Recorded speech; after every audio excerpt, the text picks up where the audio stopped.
Verse number We have to do four. fourth, ninth prakarana. Ninth prakarana, fourth. Okay ji. Kosau kalo vaya kim vam yatra dvandvani non rinam tanyupeksha yatha praptam varti siddhimavapnuyat.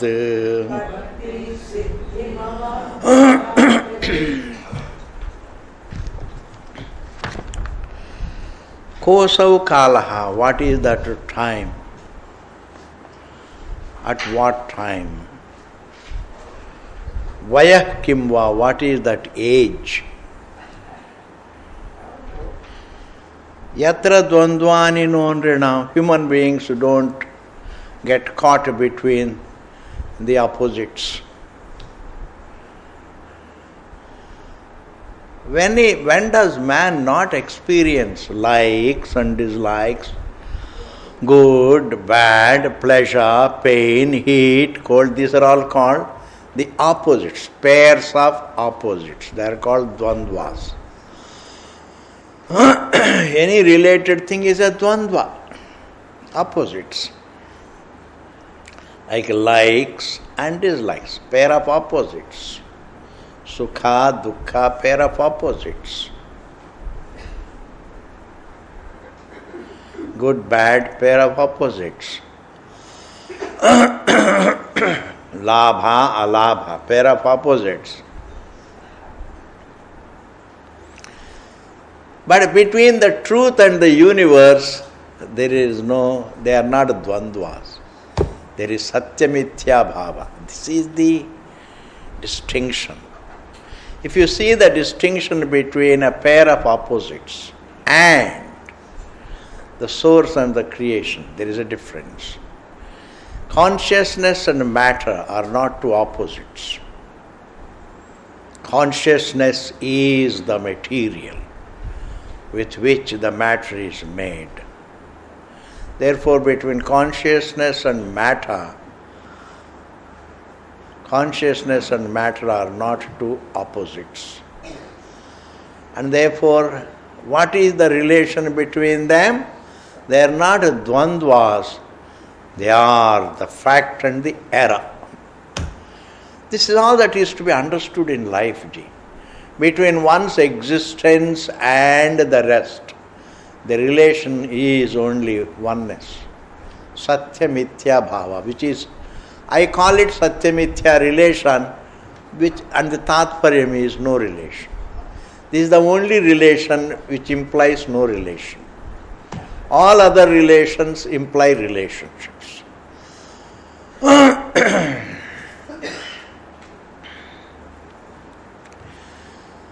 Here says, what is that time? What is that age when man doesn't experience in Rinam for human beings?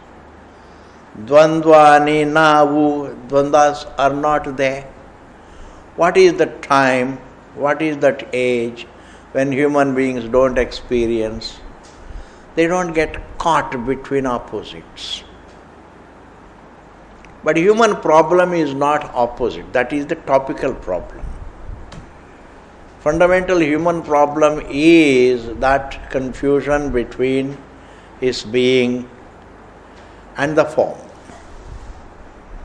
Adhyasa is the problem. So if you control the dvandvas, it doesn't mean really there is release. That's not the answer. If a person tries to control his likes and dislikes, try to control, any control is not the answer. Because in oneness needs to be figured out. When oneness needs to be figured out, any control has no meaning at all. If the wave tries to control its mind, etc., it has no meaning. But it has to know its oneness with water. Meaning there is only water. Therefore, in yoga there are practices, controls, observing do's and don'ts. This observing do's and don'ts may be useful topically, but they are not a part of Vedanta, please. What does Vedanta say? Vedanta says only that the fullness that you want to be, that you already are. The oneness that you want to be, that you already are. The freedom that you want to have, that you already are. It doesn't say that you have it, it says that you already are. And therefore, do's and don'ts, restraints, self-controls, all these things which go in the name of spirituality, religion and practices, yoga, etc., have nothing to do with Vedanta, please. Vedanta is only figuring out the oneness of everything.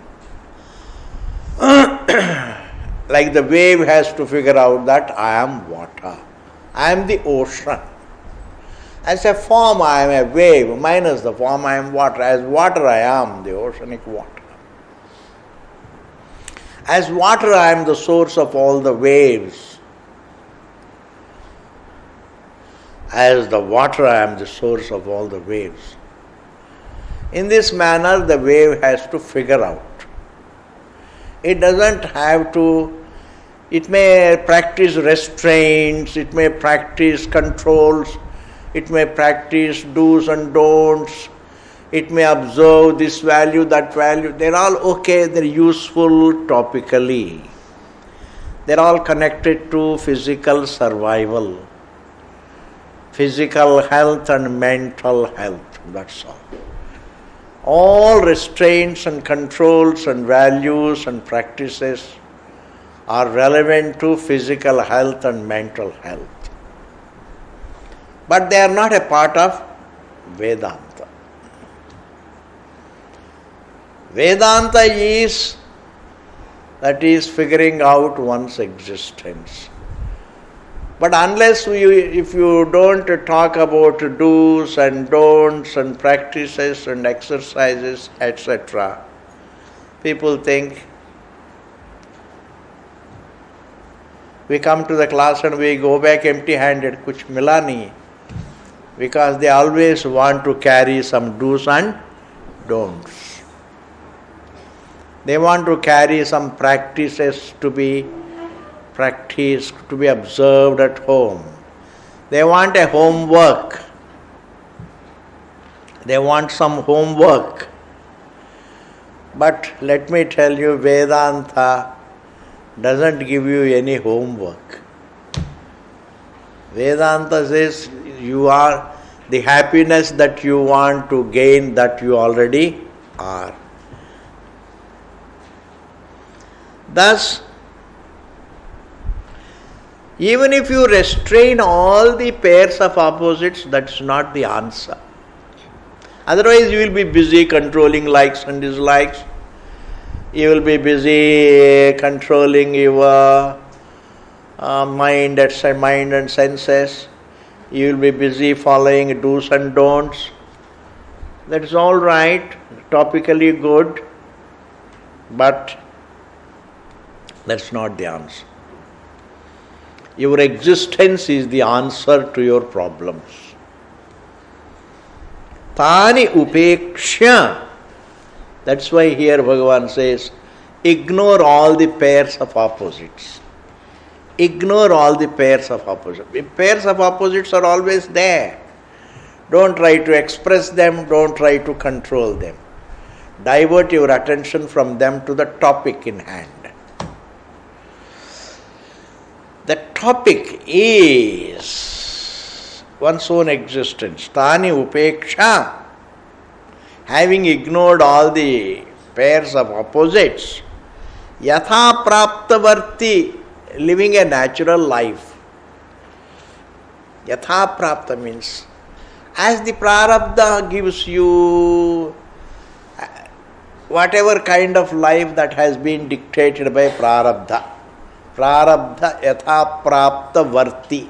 Living your life that is given to you by the prarabdha. Siddhim avapnuyat. Understand the truth. Reach success in understanding the truth. Reach success in understanding the truth. Just living your life as dictated by the prarabdha and having ignored all the pairs of opposites. If you battle with the pairs of opposites, that's not the answer. Because what is restrained can flare up again. What is controlled can flare up again. What is suppressed can express again. That's not the answer. Human effort, the effort in terms of do's and don'ts is not the answer. Human controlling yoga is not the answer. Jnanam is the answer. Even attitudes are not the answer. Even attitudes are not the answer. It is the jnanam that is the answer. Understanding is the answer. And therefore,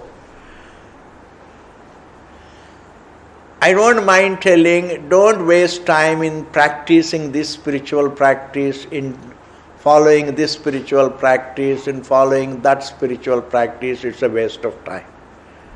Look at your existence in relation to the three states. Your existence doesn't slip into the past. The waking is connected to you. The dream is connected to you, the ever-present. And even their absence is connected to you, the ever-present. In this manner, see everything as connected to non-separate from your being, and your being is non-dual. Thus, figure out the three states to be one being. Waking state represents even the entire life. Perception. Waking state is a perception, dream state is a perception, even deep sleep state as absence of perception is also a perception, please. Even the absence of perception is also a perception. If absence of perception is understood as the presence of one's being, that is liberation. Absence of perception is the presence of one's being. Thus, instead of wasting time in following this practice or that practice, even when you are doing something redundant, if you think you are doing the right thing, it gives you some satisfaction. It is a fake, false satisfaction. There can be a lot of false satisfaction. You are doing the wrong thing. You are doing the irrelevant thing, but you think you are doing the right thing. It gives you a false satisfaction. And therefore, don't follow any practice seeing yourself as you are, your existence. See the point that your existence does not slip into the past. Good enough. Your existence does not slip into the past. The next verse, Ji. Nana matam maharshinam sadhunam yoginam tatha drishtva nirvedamapanna ko na shamyati manavah. Nana matam maharshinam. A layman's opinion doesn't count, Ji.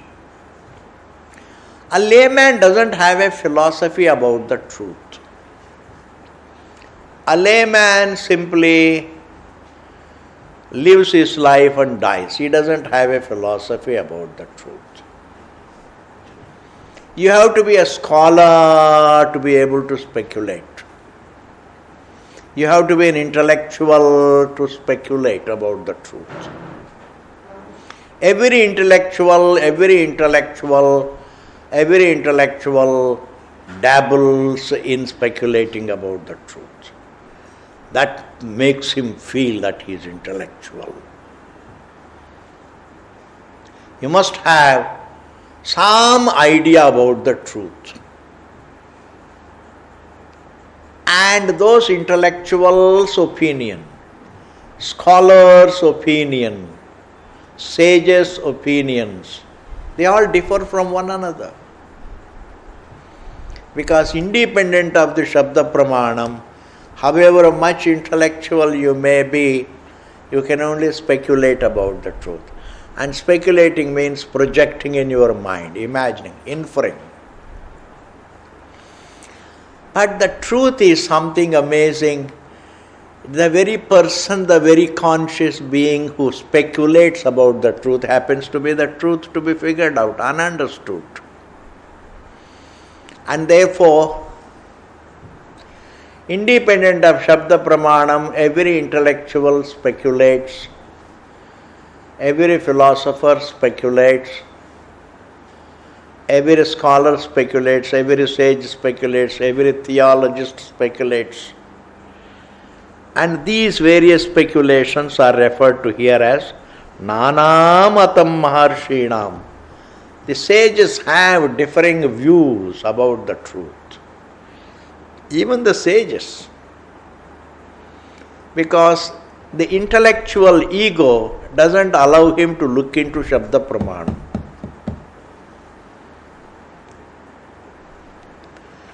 Just as a person, when he becomes very big intellectual, he tries to snub the Shabda Pramanam, every Pramanam, and starts thinking, why can't I figure out the truth by myself?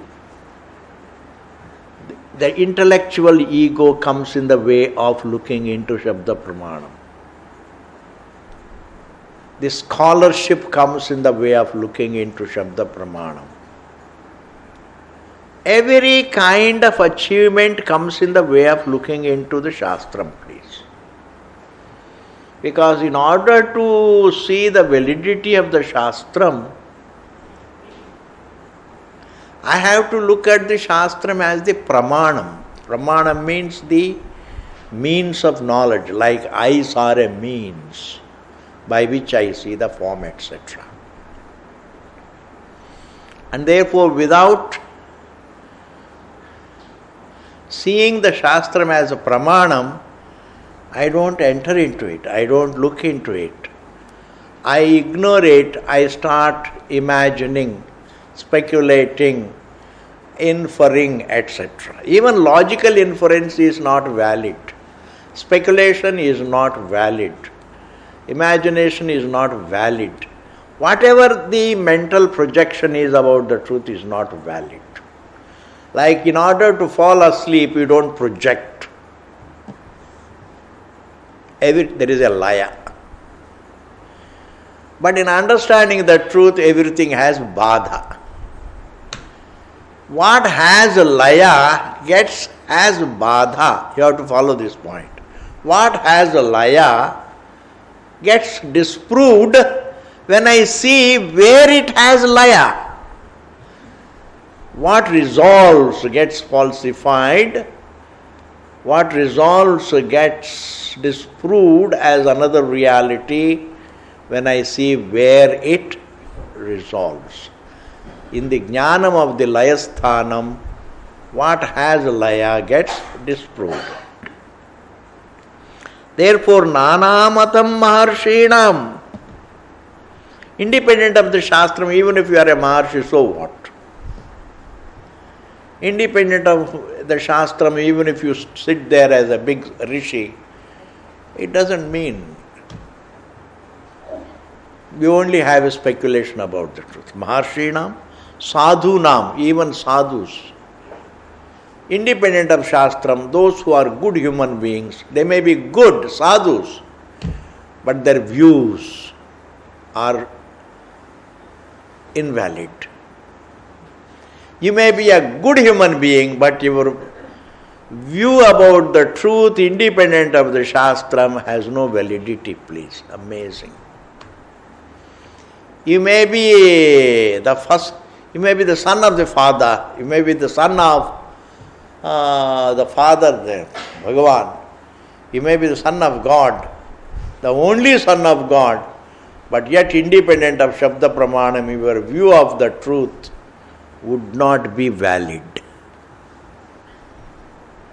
Maharshinam matam nana, sadhunam matam nana, yoginam tatha. Similarly, the yogis, those who follow disciplines and penances, etc., independent of Shabda Pramanam, they can only speculate, and any kind of speculation about the truth has no validity. The views of the sages are not valid. The views of the sadhus are not valid. The views of the yogis are not valid. दृष्टवा ये बात इस बात को समझकर दृष्टवा a student of truth having understood this nirvedam apannaha, ignore everybody's view, that is, have vairagyam for people's views. Nirvedam. Don't have any value for independent, individual views about the truth. Sometimes the individual views may be very popular. The individuals may be very popular. Their views may be very popular. But don't really get overawed by them. Nirvedam apan, have vairagyam for all the individual views. Nirvedam apannaha, kona shamyati manavaha, very beautiful. Who cannot become peaceful? If you ignore everybody's view in this world, you become peaceful. It is thinking about the popular people's views. When we dwell upon others' views, we get disturbed. Is this true? Is that true? Is that true? If you think about only what the Shruti says, not dwell on what others say, but dwell on what the Shabda Pramana says, who does not become peaceful? The sages' views, the yogis' views, the scholars' views, we keep thinking about them. Bhagavan says here, ignore them all, because all speculations are invalid. That thou art is not a speculation. Thou's existence is not a speculation. Thou art the truth, thou is not a speculation, thou is existence. The self-evident thou is not speculated thou. And therefore, except that thou art the Mahavakya, all individual views are all speculations, they are not valid. Therefore, who doesn't become peaceful in this world if he ignores all the individual views, all speculations about the truth, all speculations about happiness, all speculations about peace, all do's and don'ts for peace? Because even do's and don'ts are a kind of a philosophy. You follow these do's, you will be happy. It's a philosophy. It is a karma kanda philosophy. If you avoid those don'ts, you will be happy. It's a philosophy. Because even if you follow all the do's, you need not be full. Because do's are not the answer, following do's is not the answer. avoiding don'ts also is not the answer.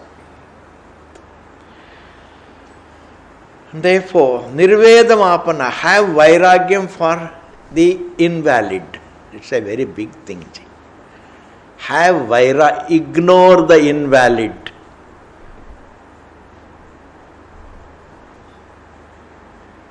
Ignore the invalid. If you can ignore the invalid, you are a strong, right thinking person. We dwell on the invalid things also. Whenever something is very popular, then we fall for it. Okay, ji, this verse is also over. Kritva murti parijnanam chaitanyasya na kim guru nirveda samata yuktya yastarayati sansrite. This is the guru. A teacher is one. Kritva, having done. Murti parijnanam, the one who unfolds the nature of awareness. Chaitanyasya, the one who conveys, sir, you are a conscious being and you cannot be conscious without being the very truth of the matter. You cannot be, consciousness can't exist without being unlimited. This is what I have been saying always. This is the thing to be thought about. Like there can't be fire without being hot. It is by nature. There can't be space without being accommodative. In the same manner, you can't be conscious without being unlimited. Therefore, to be unlimited is the nature of a conscious identity. To be unlimited is the nature of the conscious identity. And the sense of limitation is an error, is a bhranti. Therefore, kritva murti parijnanam, having unfolded the nature of consciousness, nakim guruhu, is he not a teacher who talks about the nature of awareness? In fact, the one who talks about the nature of awareness alone is a teacher. The one who talks about awareness as the truth and everything else is a thought, an error about it, alone is a teacher. Speculator is not a teacher. There is no independent, there is independent way of understanding, free way of understanding what the Shastra says. Not independent of Shastram. Independent thinking does not mean thinking independent of Shastram. No. Independent thinking means going by one's reason without really following what is not valid. Ignoring the invalid and following what is valid by one's own reasoning, that is independent thinking. Independent thinking does not mean thinking independent of Shruti. Kritva murti parijnanam, having done the unfoldment of the murti, the fact, chaitanyasya, having unfolded the nature of the consciousness which is the fact, nakim guruhu, is he not a teacher? Nirveda samata yuktya, having been endowed with nirvedam, vairagyam, samata, having been endowed with the vision of everything is the same. Like the entire ocean is water, that is samata. All waves are water. All ornaments are gold. All perceptions are awareness. All objects are perceptions and all perceptions are awareness. An object that looks like an object of perception, it is perception. Or every object that looks like an object of awareness is awareness. An object of thought is thought. Or an object of perception is perception. Or an object of awareness is awareness. Some small adjustment has to be made in this description. Object is perception. Object is made of awareness. Object is not made of perception. Object is perception. But it is made of awareness. This kind of adjustment has to be made. But there is nothing wrong in saying that the objects are perception or objects are awareness. The dream is an object of our awareness. It is made of awareness.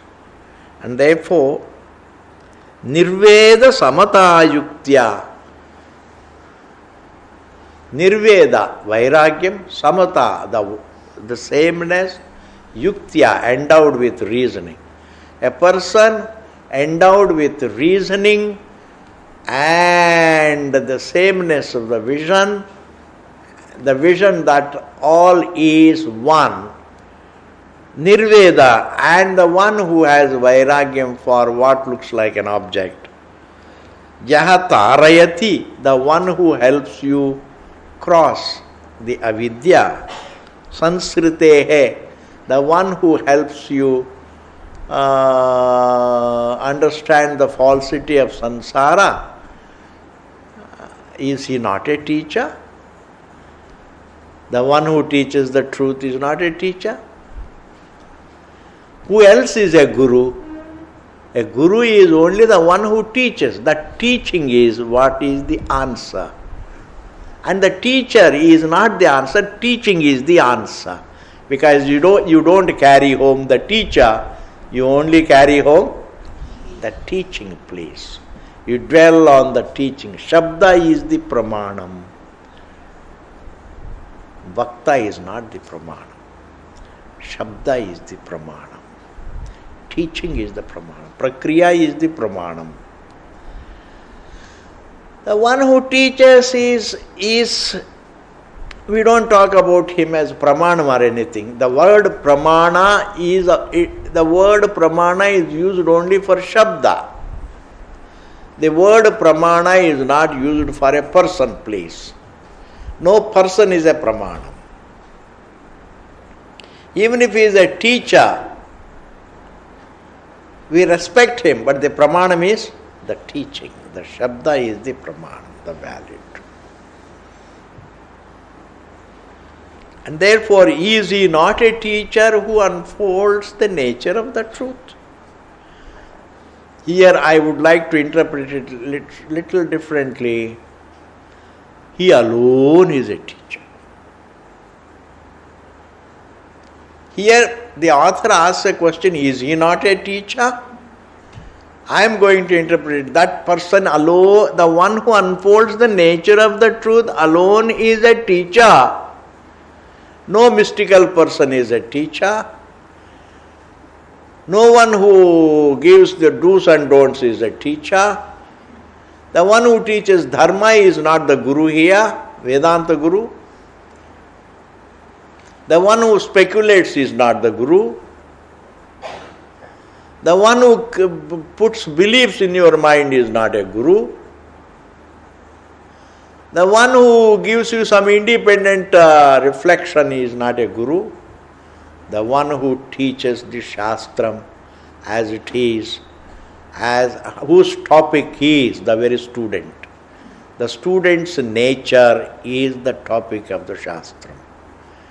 And only that person is a teacher, not any speculator.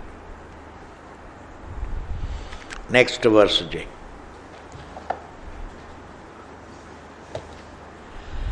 पश्यभूतविकारांस्त्वं भूतमात्रान् यथार्थतः तत्क्षणात् बन्धनिर्मुक्तः स्वरूपस्थो भविष्यसि. Here the author says, instantly you will be yourself, peaceful being. Swarupe, Swarupasthaha bhavishyasi. You shall be rooted in yourself. Swarupastho bhavishyasi. You shall be rooted in yourself. Is a when Pashya, look. Bhuta vikaran. Look at all the elementals. The body is a bhuta vikara. Elements are universal. There is space, there is air, there is fire, water, earth. These are called the 5 Pancha Mahabhutas, great elements. This body is made of those 5 great elements. Therefore, this body is called Bhautika or Bhuta Vikara. Bhuta Vikara means it is made of the 5. Even when it is made of 5 elements, it is nothing but 5 elements. So here he says, bracket the body with the 5 elements. Don't look at it as Bhuta Vikara, look at it as Bhuta. Pancha Mahabhutas. There is space in the body, air in it, fire in it, water in it, earth in it. So the body is nothing but 5 elements. When you say it is made of 5 elements, then you create a problem, create some kind of distinction. There is no distinction between, it's like in Ananyatvam. What is made of 5 elements is 5 elements. Thus, look at the body as 5 elements. Just as you see the 5 elements as other than your being, look at the body also as other than your being, it's 5 elements. Pashya bhuta vikaran stvam bhuta matran. Look at the body as nothing but 5 elements. Bhuta matran. Look at them as only 5 elements. Yatharthataha, in fact. What is made of 5 elements is indeed 5 elements. It's not different from 5 elements. Tat kshanat, instantly, bandha vinurmuktaha, you shall be free from bondage. Swarupastho bhavishyasi, you shall be rooted in yourself. If you bracket the body with the 5 elements. Or the body is 5 elements. And the one who is the subject is different from the elements. Thus think in terms of the subject and object element. Thinking in terms of the subject and the object division, the dissimilarity, the Vailakshanyam gives you a clue. I may be in identification with the body, but yet the subjectness is as evident in confusion as it would be evident without confusion also. The subjectness of the subject, the conscious identity of the jiva, is as evident in its equation with the form as it is evident without the equation also.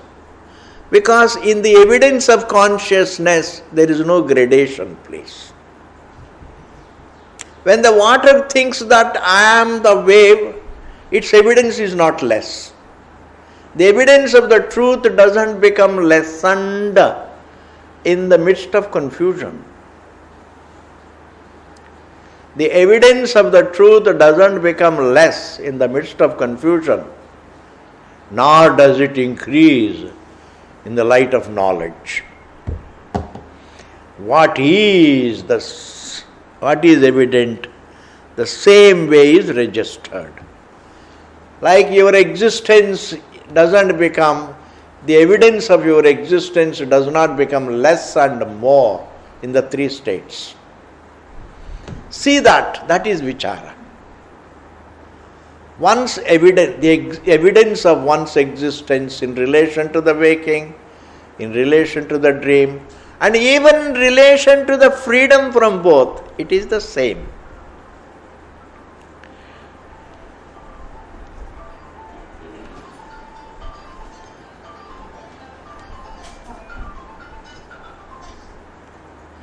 And the difference is only, you may think that in the deep sleep state the evidence is less. In the waking state my existence is more evident. In the dream state my existence is more evident. But in the deep sleep state my existence is less evident. That's what one may think. But that is a wrong thinking. Why? Because what is not evident in the deep sleep state is the sense of individuality, not the sense of experience. Waking is an experience. Dream is an experience. Deep sleep state is an experience. And which experience is more evident? Which experience is more evident? No difference. And therefore, the identity, the conscious identity, the experiencing identity, or the Anubhava Swarupa identity doesn't become, the evidence of it doesn't become less in the midst of confusion, doesn't become more in the midst of understanding.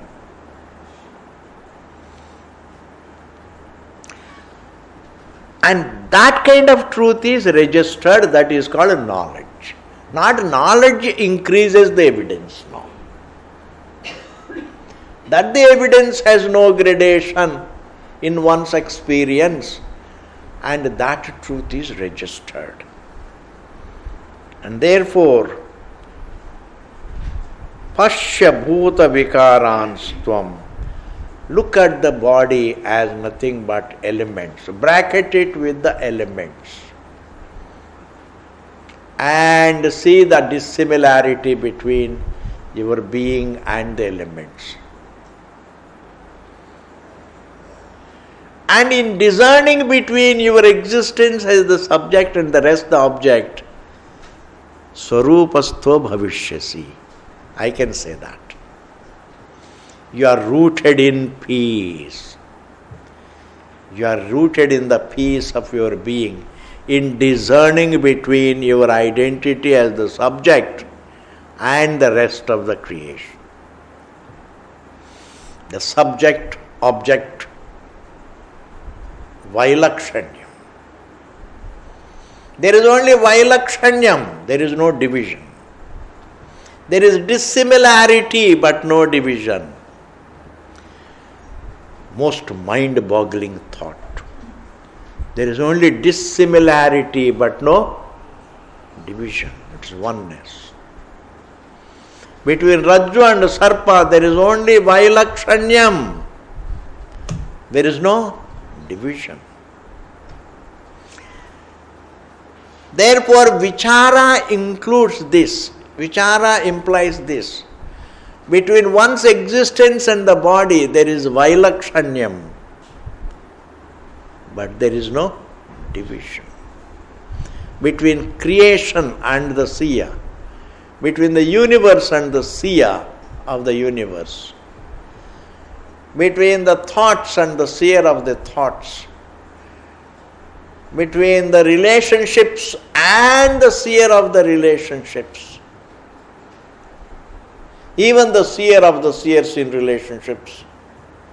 Between the seer and the rest, between the seer and the seen, there is only dissimilarity, but there is no division. This is vichara, please. Even a bit of it is much better than many lives of self-controls, many lives of self-restraints, many lives of penances, many lives of disciplines. A bit of vichara, a bit of seeing, even spending a few seconds seeing the distinction between the subject and object, seeing the distinction between the seer and the seen is the answer. There is a dissimilarity between the seer and the seen. There is no division. Between the wave and the water there is dissimilarity, but there is no division. Is prakar vichar is useful. That is fulfilling. That is profit, that can profit you. Disciplines, penances, controls, etc., they are all topically useful. They are all good for physical health. They are all good for mental health. But Vedanta says, Vedanta Vichara is seeing a very sophisticated point in life, that is, the one who is aware and what is being aware, between them there is a dissimilarity, but there is no division. Between the subject and the object, there is a dissimilarity, but there is no division. And therefore, between one's existence and the body, there is a dissimilarity. Seeing that dissimilarity itself is liberating. Seeing the dissimilarity will take care of the non-division. Please. Seeing the dissimilarity will take care of the non-division, oneness. Oneness is the tatparyam. And discerning between the two is the prakriya. Therefore, the entire sadhana to be done by a Vedanti is not some sadhana. It is seeing. You don't do any sadhana, you only see the dissimilarity, the total dissimilarity between the seer and the seen. Did you hear this point? Discern, see the dissimilarity between your existence and the form, and the oneness will take care of itself, please. Seeing the dissimilarity between one's existence and the form is not like seeing the dissimilarity between a cow and a buffalo. There are two facts. Here it is. One is perception, the other is being. There I am seeing the distinction between two perceptions. Seeing the difference between two perceptions is different from. That's a layman's, that is anybody, that is nothing. But seeing the distinction between the being and the perception. I am Deha is a perception, but one's existence is the being. Thus, discern between the existence and the perception. The ekatvam will take care of itself. Tatparyam.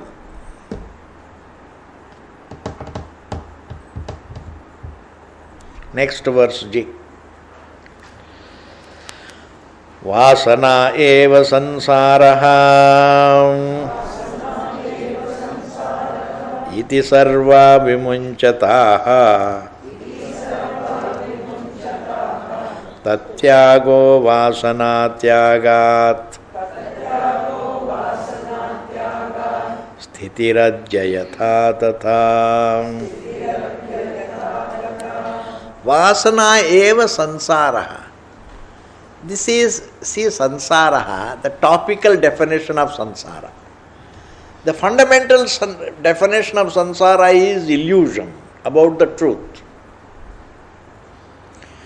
But really, sometimes you have to define sansara topical also. What is sansara? Desires. Struggle is in the form of desire. So you define sansara as desire. That is a topical definition of sansara. If sansara is desire, but desire itself has a reason, the only thing that has no reason is avidya. Anadi. Anadi has no reason.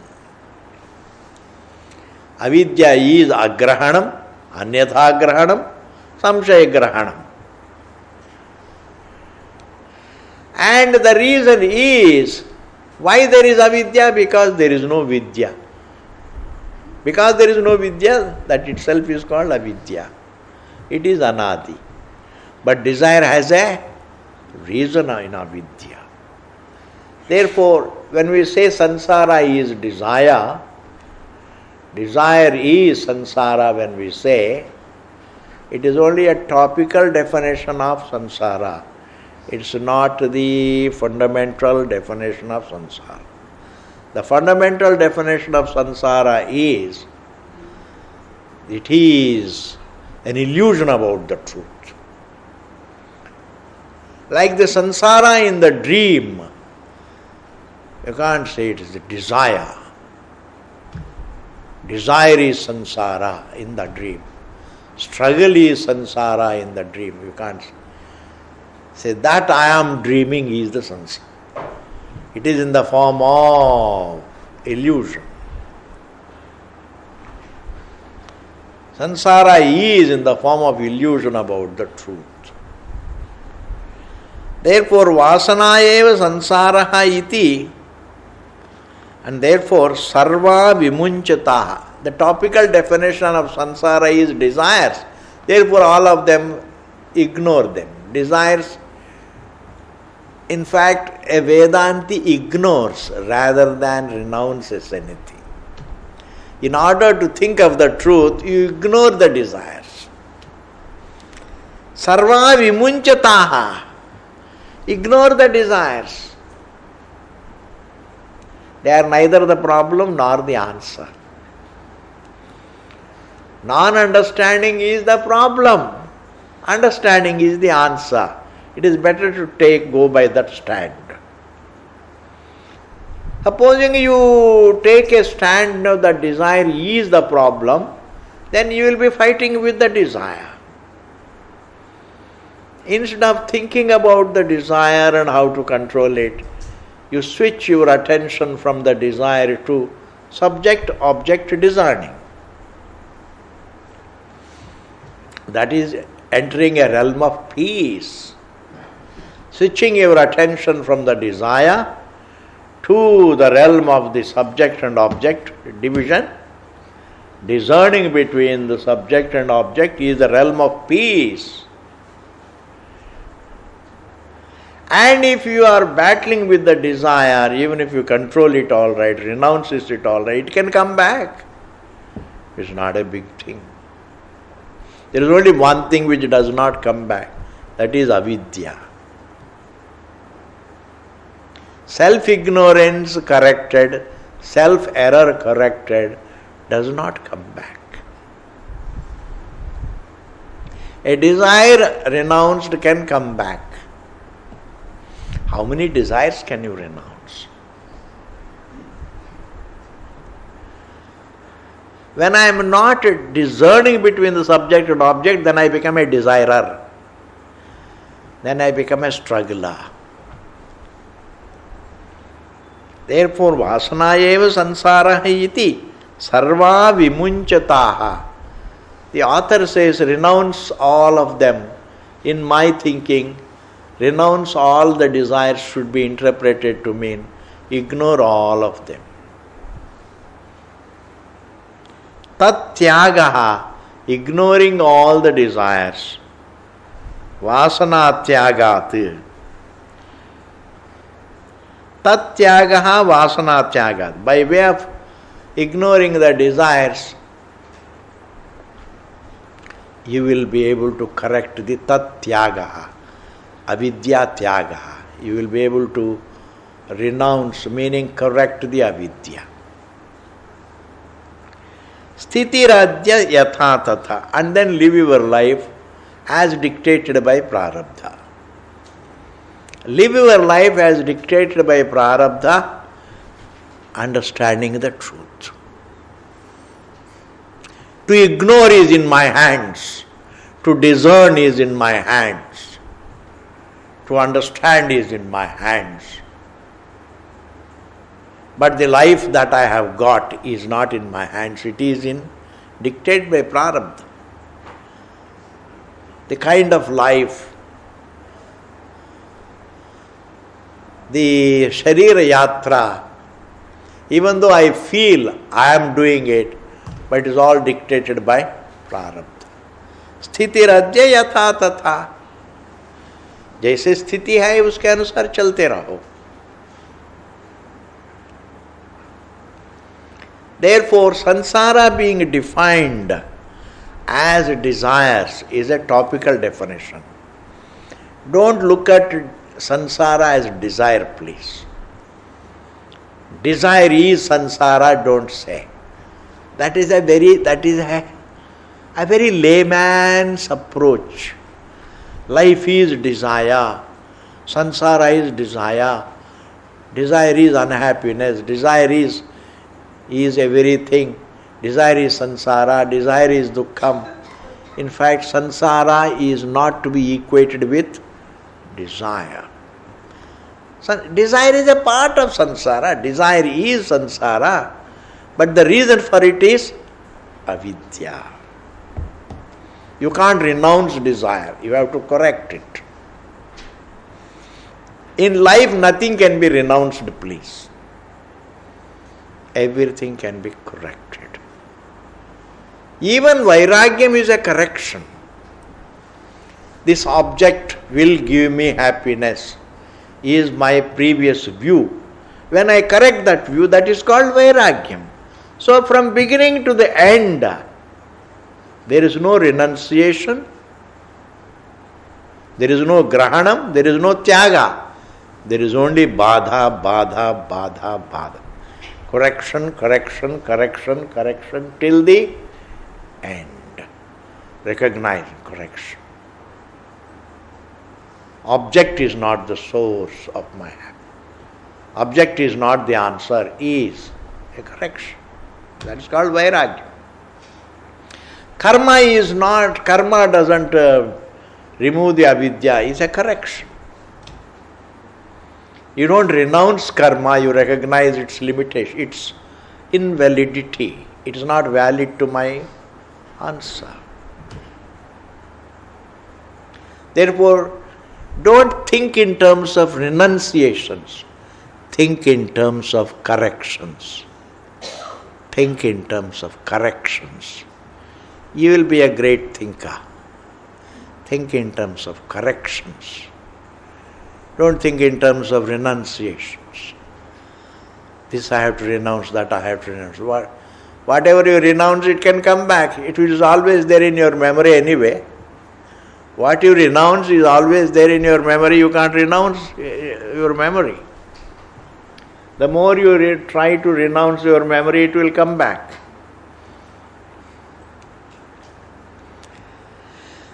Therefore, the problem is not sansara, the problem is not desire, the problem is not struggle, the problem is non-understanding of oneself. Not looking at one's existence is the problem. Avicharita siddham. We do everything in life, but we don't look at our existence. How much I emphasize this, Not because really I have nothing else to talk or anything. Anyway, there is nothing else to talk also, that is also true. But this is what is to be talked, really. I put emphasis because this is exactly what is to be done. If I come here for an hour or two and tell you, look at yourself, look at yourself, look at yourself for 1 hour if I say, and go back, I am happy. Because that becomes the class. Yes. Because there is nothing to be done except looking at one's existence. Existence. An unchanging existence. Ungraded existence. Whose evidence cannot grow or decrease. With avidya it is evident, without avidya it is equally evident. ऐसी existence को देखना ही विचार है. If I can tell you, please look at yourself, look at yourself, look at yourself, and then keep looking at the watch also. And for 1 hour I say, look at yourself, and then say, Purnamadaha, Purnamidam, and then go away. I am very happy because I feel very satisfied that I have said exactly what is to be said. How many of you appreciate it, I don't know. But I understand that is exactly what everybody needs. Everything else is adambaram. Look at your existence is Vedanta. Okay, Ji. The next verse we will see in the next class. This is over. Then 10th prakaranam we have to do. That we will see in the next class. My throat was so good in Uttarakashi. And I come back and again, thoda irritation is there. But it doesn't matter, we will continue, please. Don't feel depressed that I have got some throat problem, etc. This will continue. It doesn't matter. As long as we can have simple classes, enough, Ji. I am not interested in becoming international Swami. Nor are you interested in becoming international students. Just we have simple classes, Ji. Purnamadaha Purnamidam Purnat Purnamudachyate Purnasya Purnamadaya Purnameva Vasishyate. Om Shanti Shanti Shanti.